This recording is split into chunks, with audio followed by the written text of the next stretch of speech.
Life improved after their conversation. Lizzie overflowed with so much positive energy that she was constantly visiting John for extra kisses and showing affection over him. His reactions were more subtle, but she could feel that it had made a difference to him.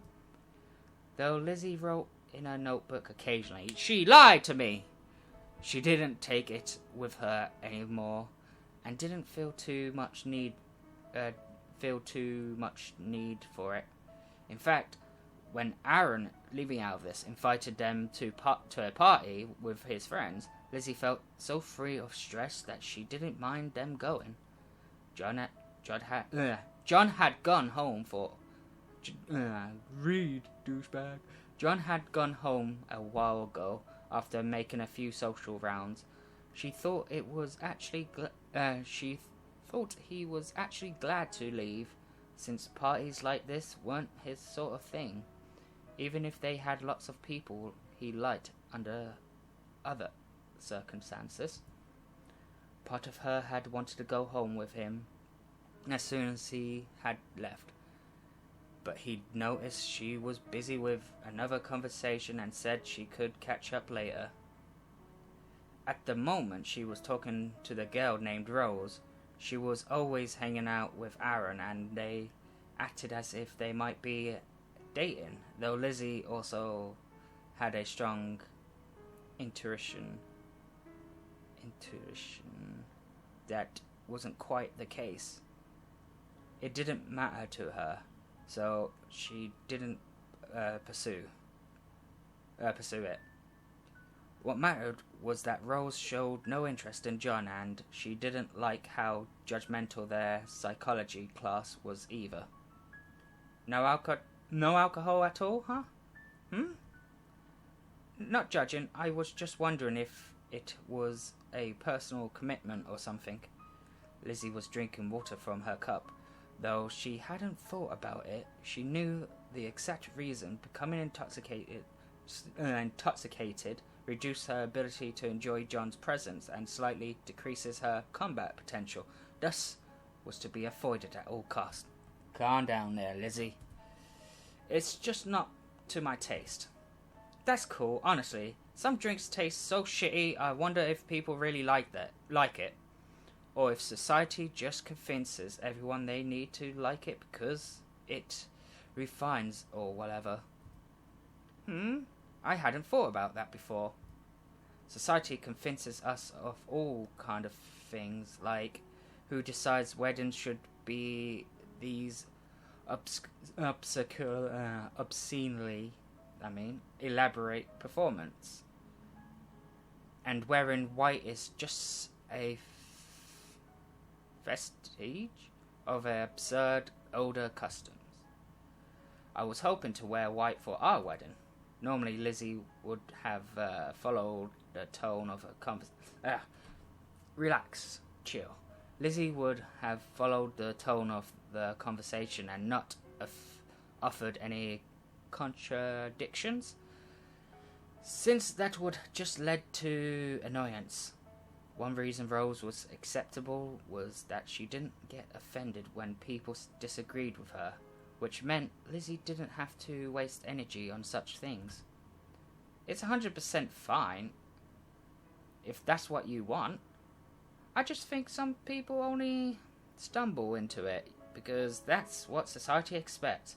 But you are about the last person I expect to be that way, Lizzie. Really? Yeah, it's pretty obvious you don't care about what other people think. I admire that. Oh, thank you. Lizzie gave her a smile that wasn't fake. One of the few real smiles she'd given to anyone other than him in the old days. It would never have happened, but being together with John was so wonderful she felt like she had an excuse of happiness. Enough to share it with people who were acceptable company when he wasn't there even. Bye. Okay, bye. Their conversation didn't continue for too long after that. though because several of Rose's other friends showed up, she didn't try to press Lizzie to join them, so Lizzie was soon alone again. That was fine with her, though she immediately began to consider her exit route. Best to get home to him before she could finish someone else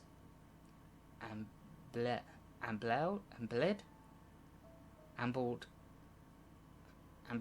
up beside her. Okay. Oh, it's Aaron. Enjoying yourself, Lizzie? Sure, thanks for inviting us. No problem, and glad to hear it. You two are hard to read. Really? Huh. Well, you seem to understand each other on the deeper level, and it's nice to see, honestly. I wish I had a relationship that close, of course. I don't have one at all right now. Oh, I had thought you and Rose. Aaron stopped for a full second, giving her a bizarre expression. He narrowed his eyes as if uncertain if she was being serious. Lizzie, do you really not know that I'm gay?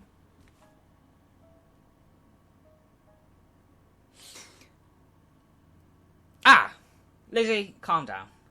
And he had been laughing and talking with John earlier, and she remembered that he had slapped John on the back. Had his hand lingering too long? And not only was he single, but he had just said that thing about wanting a relationship like theirs.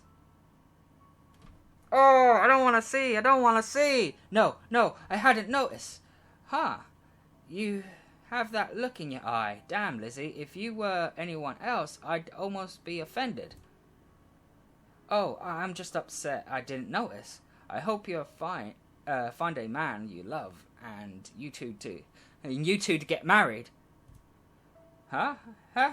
Okay. I'm not trying to have a chip on my shoulder. It's just, the Midwest is a pretty whatever place. I mean it, though. It took me by surprise. Effort. Can I not look at that, please? Nah, it took a supreme effort of will for Lizzie to finish the conversation without giving the wrong impression. Such a thing would have been impossible for her as she was 3 years ago. But thanks to John, she could do a better job of looking outside herself. Can I not, please? Though it couldn't touch anything within her, she could intellectually understand what Aaron was saying to her. People disapproving of him was very similar to people who might disapprove of her. So her reactions didn't need to be fake. Though he was sharper than most, she didn't think Aaron sensed any of the turmoil inside her. Thank you! Okay. I might have to split this episode up, who knows. When he finally left, though, she was relieved. How had she missed something so important? Maybe Aaron was a good person, but most weren't. Lizzie had thought she could focus on nothing but her relationship with John, yet now she realized that her focus had given her blind spots. There were other consequences, too. Lizzie presumed that John knew and was paying more attention to such things. She had been acting so close to Rose earlier in the party.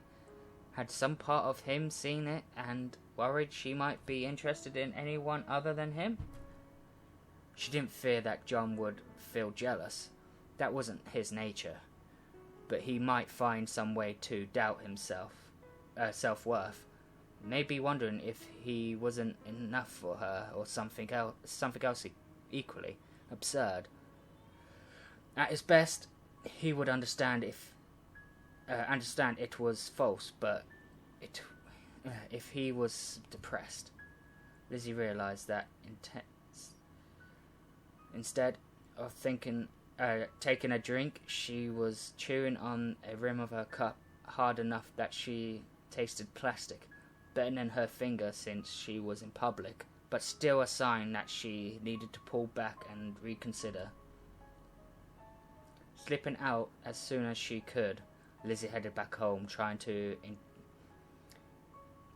integrate the new information.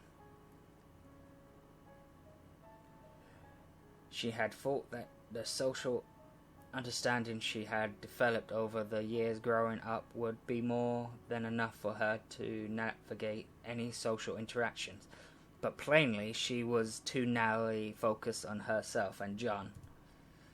That was where her attention should be, of course, but her anxiety was creeping upwards again and wouldn't stop until she felt confidence in her analytical ability again.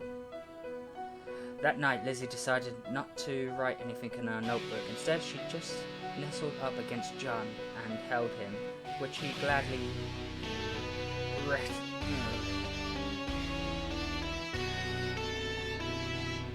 It didn't take her too long to fall asleep after.